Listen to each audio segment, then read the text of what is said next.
साहेब, मंत्री म्हणून बघितलं तर देवगड आणि संपूर्ण सिंधुदुर्ग जिल्ह्याच्या विकासासाठी काम करत असताना येथील आज महत्त्वाची घटना घडली. देवगड शहरामध्ये शेकडोंच्या संख्येने युवक रस्त्यावरती उठले. भर पावसामध्ये त्यांनी मोटरसायकल रॅली काढली आणि आवाज दिला की होय, आम्हाला देवगडाच्या स्थानिक पातळीवरती रोजगार हवा आहे. JNZ ची ही मागणी आपण कशी पूर्ण कराल? बघा, ही JNZ मागणी ही फक्त देवगडची नाही आहे, पूर्ण कोकणाची आहे.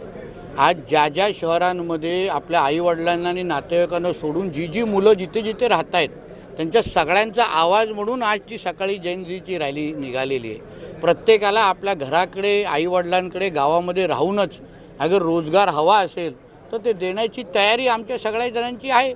आज आमच्या देवेंद्र फडणवीस साहेबांचं सरकार ज्या पद्धतीने या कोकणामध्ये रोजगार आणण्याची तयारी करते आहे, ज्या कारखान्यांची मी स्वतः बोर्ड बनवण्याच्या कारखान्यांची मी स्वतः बोलून काही निश्चित केलेले आहेत.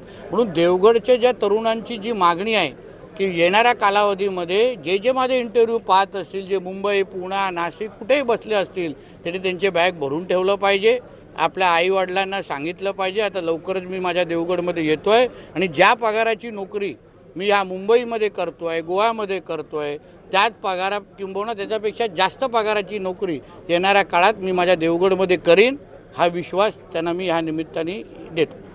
ताज्या अपडेट्स आणि ताज्या बातम्यांसाठी आजच सबस्क्राईब करा आपला Sindhudurg digital news channel. Like करा, शेअर करा, कमेंट करा आणि महत्त्वाचं म्हणजे बेल आयकॉनला क्लिक करा.